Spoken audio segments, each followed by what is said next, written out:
দাদা এই দোকানের চা তো শুনেছি হুগলি ডিস্ট্রিক্টে প্রথম হয়েছে, তাই কি? হ্যাঁ 100% এটা আপনাদের আশীর্বাদে এই জায়গায় পৌঁছে গেছি আজকে আমি। এক কাপ চায় আমি তোমাকে চাই। শ্রীরামপুরের এই দোকানে আপনি আপনার তাকে তো নিয়ে যেতে পারেনই, সাথে নিয়ে যেতে পারেন ফ্যামিলিকেও। অনেক চায়ের দোকান থাকে যেখানে কিন্তু ফ্যামিলি নিয়ে যাওয়া যায় না, অনেক ধরনের ক্রাউড থাকে। এখানে এত সুন্দর পরিবেশ, আপনি ফ্যামিলি নিয়ে যেতে পারেন। ভালো চা খেতে হলে শ্রীরামপুরের এলিটের পাশে নিতাই চায়ের দোকানে। এবং আমি কেন এই চায়ের দোকানটা বলছি, এত প্রমোট করছি, কারণ চা প্রেমী মানে বাঙালিরা চা প্রেমী অন্তত আমার হিসাবে 90%। তো সেখানে যদি চায়ের সাথে আপনি টাও চায় মানে বিস্কিট রয়েছে, এখানে ডিম টোস্ট রয়েছে। শুধু ডিম টোস্ট না, আপনি এখানে বাটার টোস্ট পাচ্ছেন, তার সাথে অপশান পাচ্ছেন আপনি ব্ল্যাক পেপার দিয়ে বা চিনি দিয়ে। আর গরম গরম একদম আপনাকে কিন্তু ডিম টোস্টটা বানিয়েও দেওয়া হবে। এবং এখানে ব্রেডটা যেটা ইউজ করা হয় ফ্রেশ ব্রেড। আপনি এখানে এরম হতে পারেন দেরি করলে ব্রেড পাবেনই না, আমাদের ক্ষেত্রে এরম হয়েছে।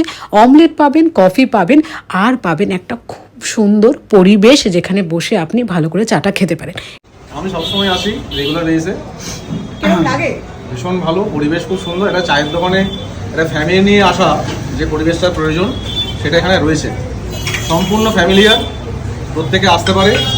Quality is excellent, fresh quality, খুব ভালো। এবার আসবেন কি করে?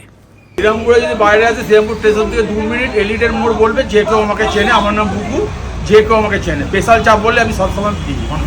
এই হচ্ছে স্টেশন রোড থেকে আপনি সোজা আসছেন, এই যে এলিট দেখতে পাচ্ছেন, একদম এলিট ধাক্কা মারবে, তারপরে নিতাই চায়ের দোকান। এই হচ্ছে দাদার দোকান।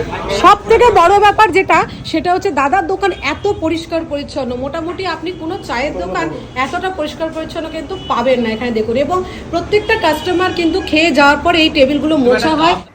আমার তো এই দোকানের খাবার জাস্ট দারুণ লাগে। শ্রীরামপুরের কারা কারা এই দোকানে খান বা চা এখানকার কার কার প্রিয়, কমেন্টে জানাবেন।